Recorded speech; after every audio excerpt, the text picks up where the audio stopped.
dramáticos del grupo 6. Integrantes: Ceballos Jessica, Flores Estefanía, Gilces María y Mendoza Jennifer.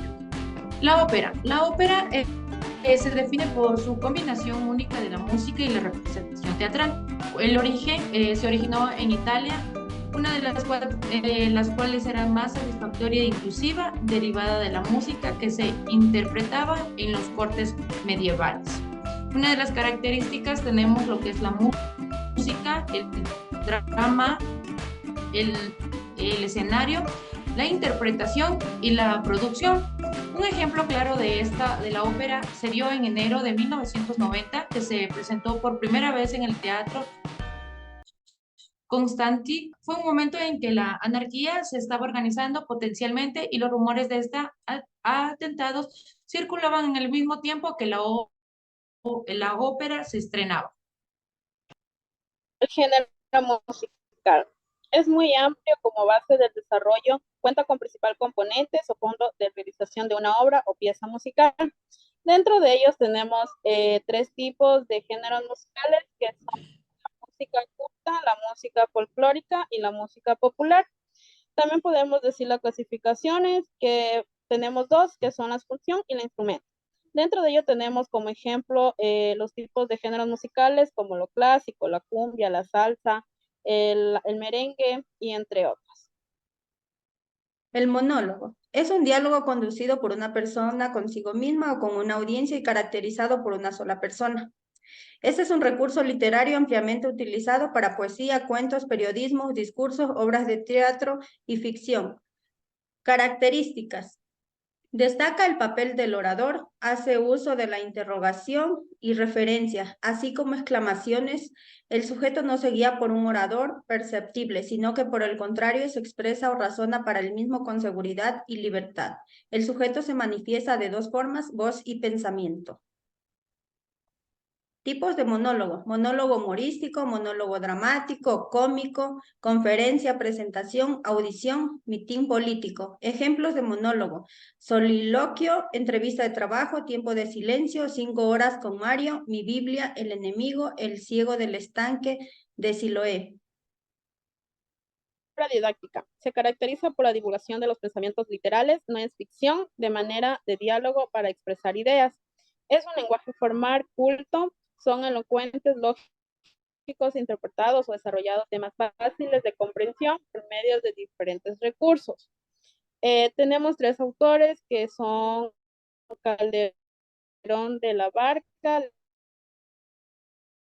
López de Vega y Bertolt Brecht.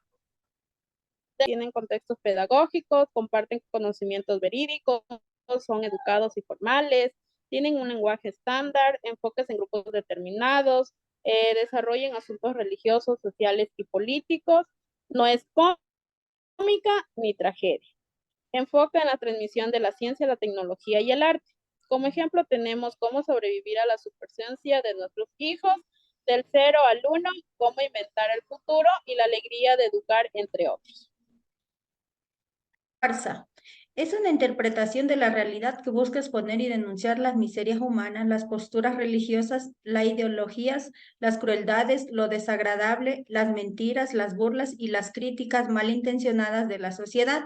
Lo cierto es que en el Renacimiento es cuando más empezó a cultivar y a definir la farsa, tal y como la conocemos en la actualidad. Durante el Siglo de Oro, las farsas nutrieron los intermedios de las obras teatrales e influenció a la creación de un género propio español, como son los entremeses, y donde Cervantes destacó como sus piezas breves.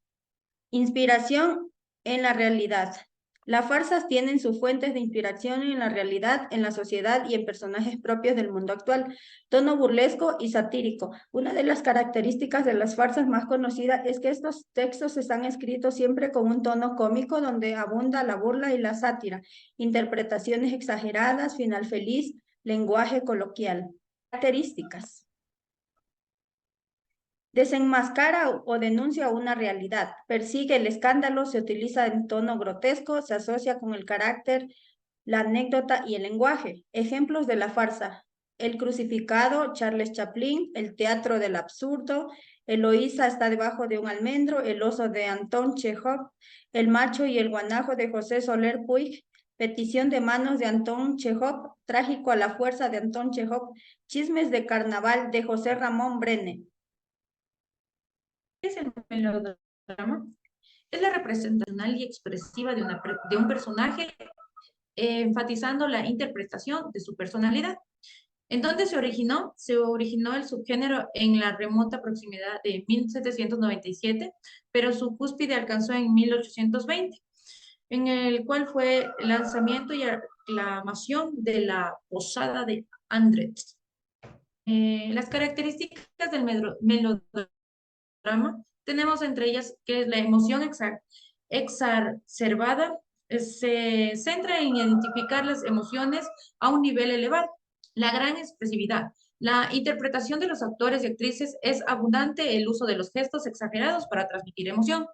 Temática amorosa. Tales historias giran en el entorno de dos individuos que deben superar numerosos obstáculos para estar juntos. El final feliz. Los protagonistas, habiendo superado obstáculos significativos, finalmente pueden encontrar la felicidad juntos. El personaje tipo.